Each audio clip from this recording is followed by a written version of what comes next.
Alrighty. Thank you and welcome back to the dungeon. And we have another author, but he does some other things too. But we have a bit of a different kind of an author. Doesn't write, well, he writes words, but there's a bunch of pictures that is added to it. Um, no, it's not porn, so don't get yourself excited. So, but anyway, it's I'm sorry, Vincenzo. See, You got it. I practiced this before we started recording. Vincenzo Natali. That's it. That's it. All right. How's it going, Tom? That is the only time I'm going to say that. You don't need to ever say it again. But that's totally good. Now, you are a pretty successful director and screenwriter. Your credits include the cult hits Cube and Splice. Your talents have been displayed across multiple outlets, including helming episodes of 2020's The Stand miniseries. It's pretty wild. And also, most recently, you've rubbed some elbows with Guillermo del Toro in his Cabinet of Curiosities, and also Amazon Prime's adaptation of William Gibson's The Peripheral. So yeah, you know quite a few people in the so Well, yeah, I'm getting on in years, So it's I've been very fortunate to connect with some really amazing creative people, and but it comes from just being around. You yeah. hang around long enough, eventually that happens. Once you're around and you get the notoriety of or the what is it the rapport of doing good work, your name starts to just float around with people, and it's like how should you get a call from Del Toro? It's like, how'd you get my number? So, Well, I'm so old that I met Guillermo pretty early on in his career. In fact, my first film, Cube, owes a huge debt to him because the visual effects house that did the effects work on Cube and did it for nothing or for a deferral was working on Mimic at the same time. Okay. So although Guillermo was not aware of it, he was inadvertently financing the visual effects on my movie. Okay. When I would see him from across, like I would be working on my film and I would see this guy, I didn't actually know who he was at the time, across the room. And then eventually, I think the first time I met him was maybe in Fantasporto in Portugal at a film festival. Okay. And, he's just one of the great impresarios of fantastic fiction and literature, movies, everything, art, yeah. Obviously. So yeah, very, as I say, a magical kind of character. It's a lovely, lovely human being. That's neat. So, but now you have a graphic novel. Now, has it been released yet, or? No, it'll be released end of September. End of September. Okay. Well, this video will obviously, with that very low doubt, be out before then. I don't think I have to check my calendar for that, but yeah, it'll be out. This video will be out before then. But it's a graphic novel called Tech. And well, first of all, I've when I've talked to people, it's like, especially with collectors and collecting a lot of books and comics and stuff like that, and anime and just a lot of geeky stuff. There seems to be I don't know, a misconception or misunderstanding or different understanding of what makes something a graphic novel versus calling it a comic book. Or are they the same things? Is there something about a graphic novel that makes it a graphic novel and not a comic book? I think it's semantics, really. And I am old enough to remember when that phrase was first coined, or at least I think that was the time, in the 80s, when in America, comics started to evolve and started to reach out to an older audience and tried to tell more sophisticated stories. And I think that that moniker of the graphic novel was adopted to help express that this is like a new kind of era in the comic book world. Because again, in America, not in Europe or in Japan necessarily, but in America, comics were always thought of as kids stuff. Uh-huh. And so I think it was, I'm sure it was a self-conscious attempt to elevate the medium to an adult medium, not just a kid's medium. In essence, it is the same thing, I think.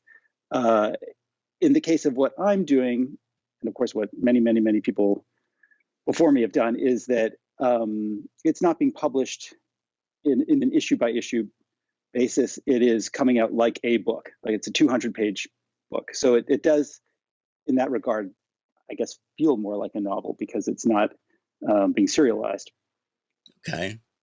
All right. Now you have the graphic novel coming out in a few months called Tech, and it's about a smuggler, and but she's not one of these, like, at least I didn't think so, one of these like hardcore, just somebody. I kind of She kind of reminded me like Han Solo. He smuggler, but he has a heart. And there's a definite personal reason that she does what she does. So and then the story just goes on from there. so how did you now, first of all, how what got you into I guess the art aspect, or the drawing, the graphics, as far as doing a graphic novel, and versus just making this into a book with just words. Sure. Well, comic books or graphic novels were my first love. Before movies, that's really what excited me, and that's what I wanted to do when I was very young. Eventually, film eclipsed that, and that ended up being the thing that I chased. But the love that I have for that medium has never disappeared or dissipated in any way. And part of my filmmaking process is to draw. So while I'm working in film, I still draw storyboards, which are Right. effectively like comic books, not as well rendered as a comic book that you would buy in a store, but generally speaking, but they are the visualization of the script. And actually, for years, I worked as a storyboard artist at an animation studio here in Toronto called Nelvana, doing Saturday morning cartoons in my early 20s. So, Okay. Drawing is kind of where everything started for me in terms of visual narrative storytelling, and working with actors and with photography and all of those things kind of came out of that. So I guess all this is to say is I'm a failed comic book artist. Like, it's something that I wanted to do for a long time, and I followed another dream, and I don't think I had that innate talent necessarily, but I have been drawing for a long time, and especially recently, as I've been working on television a lot, I've been surprised at how fast I could draw. So every TV episode I do, I always draw the storyboards. Like, I literally draw every scene in the show, which is unusual. And I never thought I could do that, just because I thought it would take too long. But I may not be a great artist, but I'm fast. So going through that process over the last 7 or so years started to make me think, I think I could do a comic book. And then two things happened concurrently that really galvanized my desire to do that. One was, it was getting harder and harder for me to make my own movies, and harder to make something like Tech into a movie, just because of the scale of it, and because it's not based on anything, and just the economics of the film business was sort of whispering in my ear saying, your dream of making that larger budgeted science fiction film is really becoming inaccessible. So it was that, and then simultaneously Apple put out the iPad Pro, And the iPad Pro permits you to draw on the screen with the Apple Pencil. And once I realized I could do that, I realized that I could make a comic book quite quickly. Okay. There's so many advantages to working digitally in terms of just speed and flexibility that it suddenly became more attainable to me. Whereas if I had to do this on paper, like draw a 200-page comic book with pen and ink on paper, I just don't think I could have done it, because it simply would have taken probably 30% longer. But this way, I could also do everything. I could draw it, I could paint it, I could letter it, lay it out, and it's to the point where it's just ready to hand over to a file that's ready to hand over to a publisher. There's nobody else involved. It's just me. So it's just the simplicity of that, the low cost of that, because all it took was my time, made me think, yeah, maybe I'll give this a shot, because I had the tech started off as an idea for a movie, but I just thought, I can't possibly do this. It's never going to get financed. And so I started working on it maybe about 5 years ago, in between film and television projects. And then I had the good fortune, so to speak, of the pandemic hitting. And that really gave me the final big chunk of time that I needed to finish the whole thing. Yeah, that's a lot of thing that a lot of people found that the pandemic did, is like, wow, okay, I have all this time to do a lot of things that I've been putting off or just didn't have the time to do, and it's like, okay, now we devoted this time to it. So when you were drawing the and creating the story of tech, were you envisioning, even though the movie, the aspect and practicalities of a movie was out of range, were you still envisioning it as a movie when you were drawing it out? No, and it was liberating that way, because when you write a screenplay for a film, screenplay is really about structure more than anything else. It's that, like it or not, whether people agree with it or not, movies have a 3-act structure, and it's very much about like piecing the puzzle together.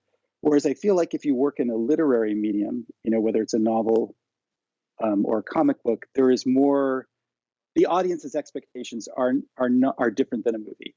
They're more comfortable with a more serpentine kind of path for the narrative. It doesn't have to be so tight, and so it was liberating for me, because knowing that this is only going to be a comic book, and I really did it with that intention, not to write it as a comic book to later become a movie. I really just did it as a graphic novel. Permitted me to be a little more organic in my process. And so if you read the book, you'll see that it's divided into 3 parts. Right. And the way I wrote it was I would rough out the first part, and then I drew it and finished it. And then I started the next part. But I didn't really know where the story was going. I had notionally an idea of where the story would go, but I didn't entirely know. So there was a lovely kind of looseness, an organic process at work that I don't get to indulge in when I'm working in the movie space. Okay. And then on top of that, when I'm making a film, it's always a dog and pony show. Like, to convince somebody to give me millions of dollars to do anything takes a lot of convincing, and you have to do a lot of work, and you have to talk to a lot of people, and there's a lot of voices that get involved in that creative process, which is fine, but there's a reason why they call it development hell. Like, it can be a very trying process. And for me, there were a couple projects around that time that I had been working on for years. One of them for over a decade in development hell, both of which did not come to fruition as movies. So to sit down on my own without discussing anything with anyone, and then over the course of a day, draw a page of this thing and know that it was finished, and that I wasn't going to have to explain it to anybody. I wasn't going to have to take anybody's notes. I wasn't going to have to do anything except just finish it. It was really, really fun. Like, it was just rejuvenating and freeing. So although I made absolutely no money, and I'm sure will make no money doing this, I loved the process. It was a little bit of a resurrection for me.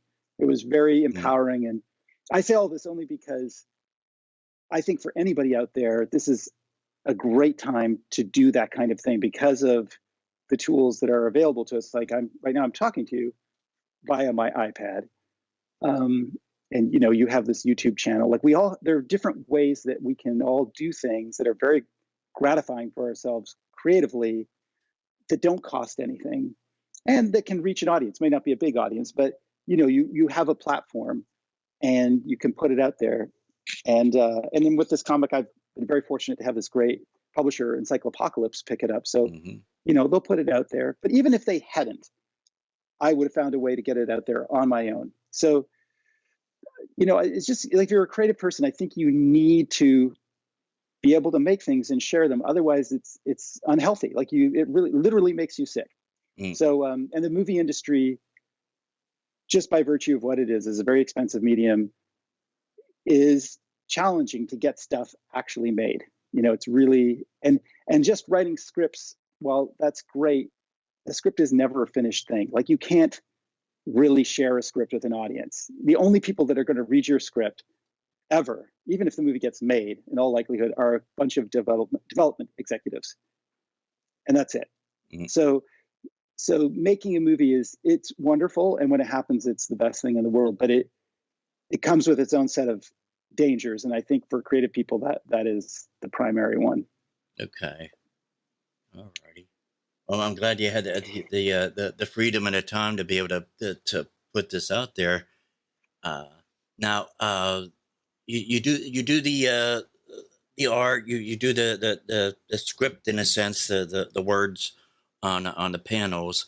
But one thing I really noticed about this, and I don't know if this was like on purpose or accidental, but there's just a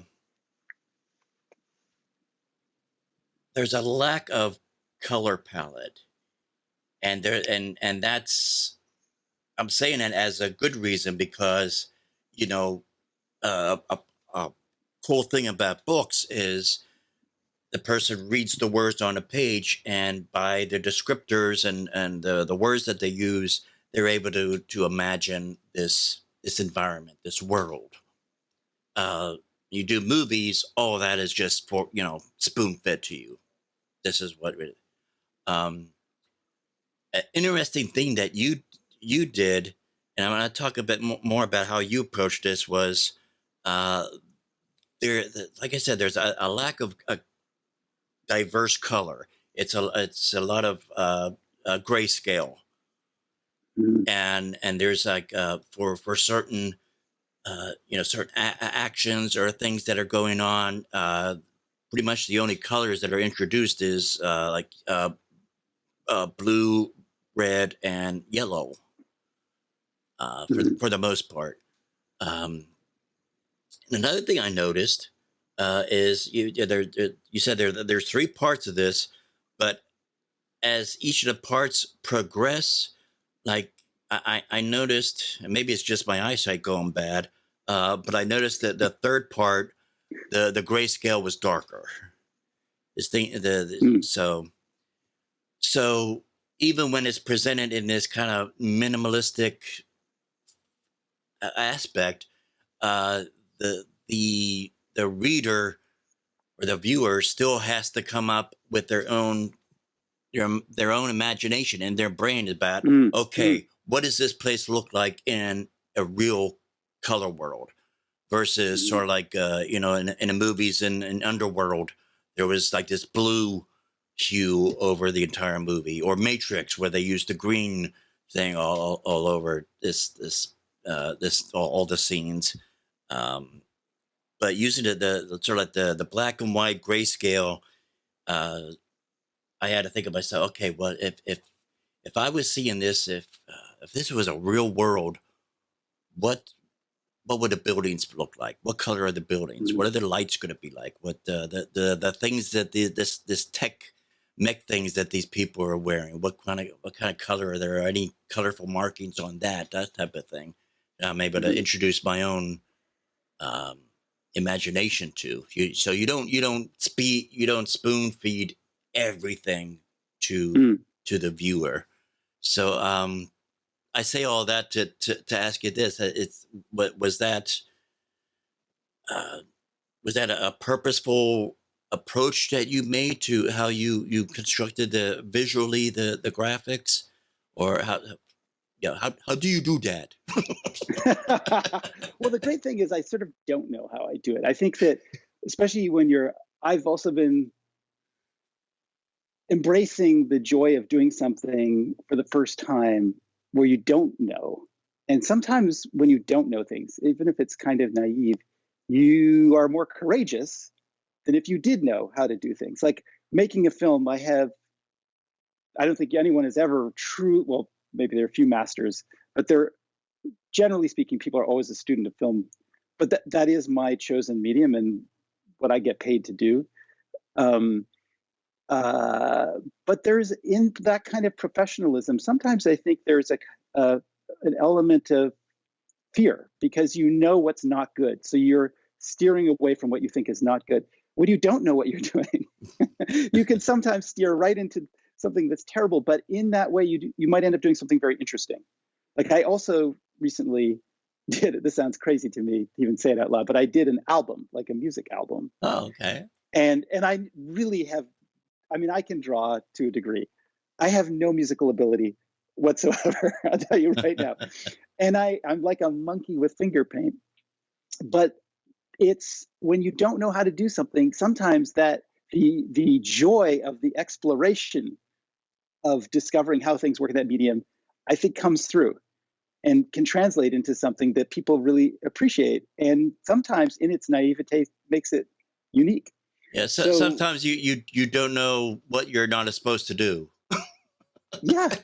I think and again, it's because of these tools. Like I did that album, the music album I did on my iPad as well. And there's no way I could just do that with like a reel-to-reel tape recorder. It's because I had these instruments, like literally an orchestra at my fingerprints, like fingertips. I would push a button and I would get an orchestral chord. It's just amazing. So the technology empowered me to do that, but I still, as I say, did not truly know what I was doing. And, whatever those results are, it was very exciting. The comic book, to a lesser degree, was the same thing because I had never done a comic book before. And I've read enough that I think the language of how you communicate and lay out a story within a comic book is kind of deep within me, and it didn't require much thought. I just it's just something a language that I think I'm fairly fluent in. But the drawing and everything was sort of a process of discovery, and using this iPad and the technology available with it is sort of a process of discovery. And I really wanted this comic book not to look like a conventional comic book. Like it doesn't, I didn't ink it in a traditional way. And normally a comic book, you draw it in pencil and then you go over it in ink. And for me, when I draw, I find I'm a really bad inker. Like when I ink, I kind of kill the spontaneity of the drawing. So I sort of made it the conscious choice that I wanted it to feel more illustrative than cartoony, a little more naturalistic, more like a pencil sketch. And I love pencils. I love looking at the pencils for comic books. Sometimes I feel like the pencil art is better than the inked art. So I sort of embraced that, even though that would be technically an error. I thought it was more interesting.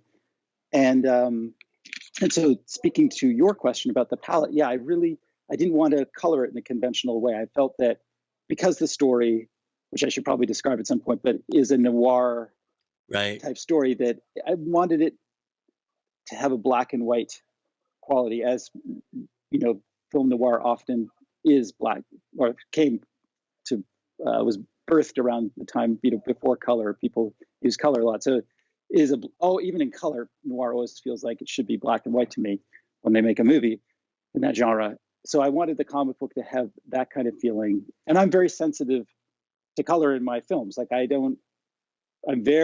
palette is really, to me, is like really, really important tool in the storytelling process. So I thought, with this, I want to embrace that noir feel, and because I'm telling the story of somebody who is gradually learning more about who they really are, that I would introduce little elements of color until by the end, when they have this kind of self-revelatory experience, it just goes psychedelic. So when color hits you, like it really hits you, you don't just take it for granted. It seems to be used very sparingly in the latter half, or particularly in the third part. Yeah, but then of course it goes completely nuts. So, but that's, again, I think that a lot of that just came from the joy of having this whole new tool set to play with. It's really, it's comes out of messing around and having fun with it. And again, that's why I feel like, if anything, this comic book proved to me, we should all be bold in trusting ourselves to go and just make something. And, regardless of what your ability is, like, I think anybody really could do a comic book on some level. And, it's intimidating when you look at the extraordinary art that is produced and has been in that medium. But sometimes, the simplicity of a line or a circle in a way can just be, or one stroke of color can be really powerful. And anyway, this is all to say that, yeah, I think that that approach to color was driven by that desire to play and not be quote unquote professional. Okay.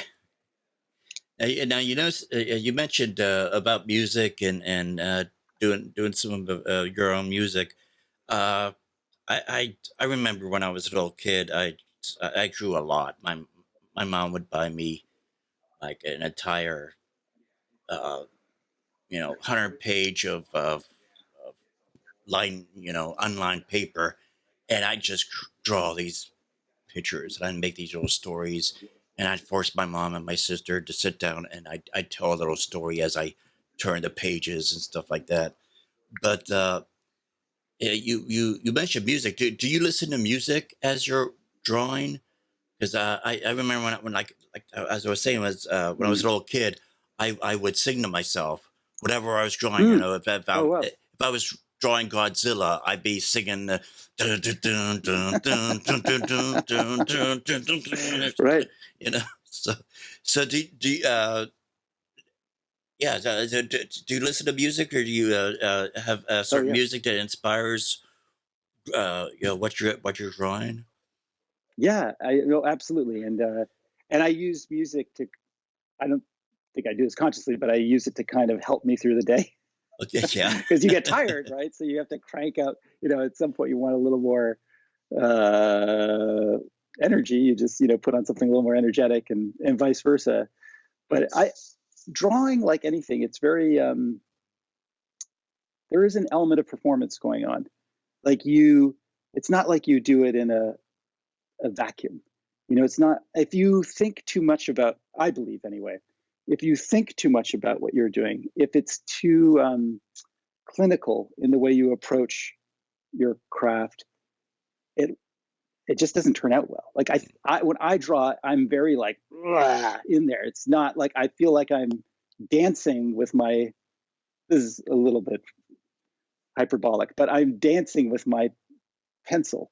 Okay. It is moving, and if I think about what I'm doing too much, it'll destroy the drawing. Like it is, I think that's why one of the reasons I like drawing is because it's not intellectual.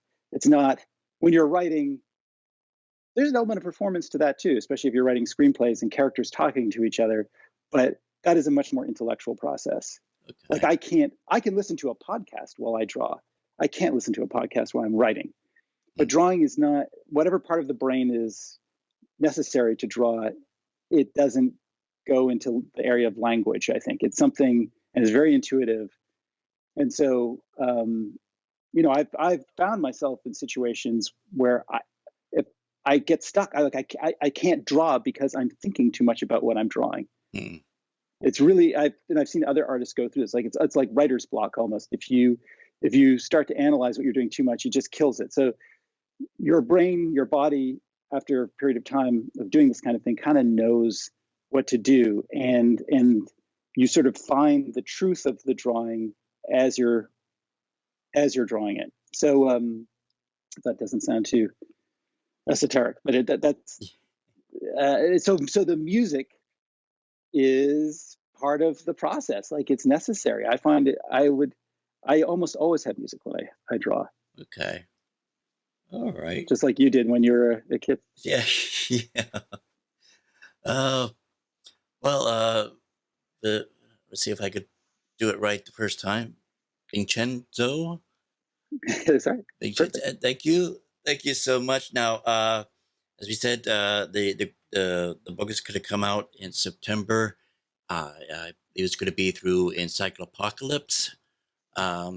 Is it now? This is even though you did digitally, is it going to be like an actual hardcover book that people could get their grubby hands on? Yeah, I don't think it's hardcover, but it is a physical book. Yes. Okay, good. And I presume there would be a digital option as well, but yes, it's a physical book, 200 odd pages, and they've done a beautiful job printing it, translated. Love, it's really nice. I was very pleased with the results. Excellent. Well, if people want to order it or find out more about you, or even some, could you tell us any movies that you're working on that's coming down the pipeline that you know of? Well, we're prepping season 2 of The Peripheral, which is the Amazon show that I'm involved with, based on William Gibson novel, with Chloe Grace Moretz. And I have a bunch of features. Right now I'm in a warehouse of props and costumes because I'm preparing actually a photo shoot as a presentation piece for a movie I've written. Oh, cool. What part does the crow play? The crow is just, here for inspiration, but yeah, this place is crazy. It's amazing. But yeah, I guess it always comes down to playing. That's all it is. I don't think my interests or anything about me has evolved very much since I was a kid. Okay.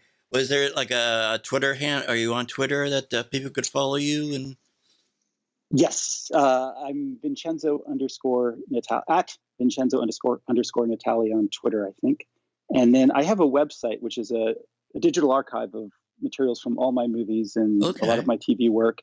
And with links to, actually, you could even buy my graphic novel on my website, but it's vincenzo-natali.com. Okay, excellent. We'll have some links to those things in the description down in the doobly-doo. So, Vincenzo, thank you so much for being with us. And typically when I have an author on, I have them read like a passage from their book, but we really can't do that with a graphic novel. No, so, not this one. This isn't a very wordy graphic novel. So anyway, look for Tech coming out in September.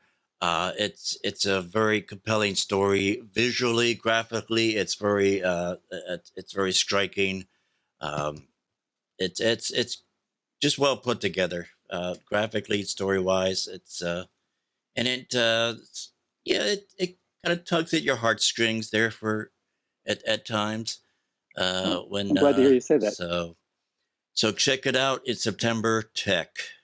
So Vincenzo, goddamn, Vincenzo, thank you so much. Mr. Natali, how's that? I'll take whatever I can get. Okay.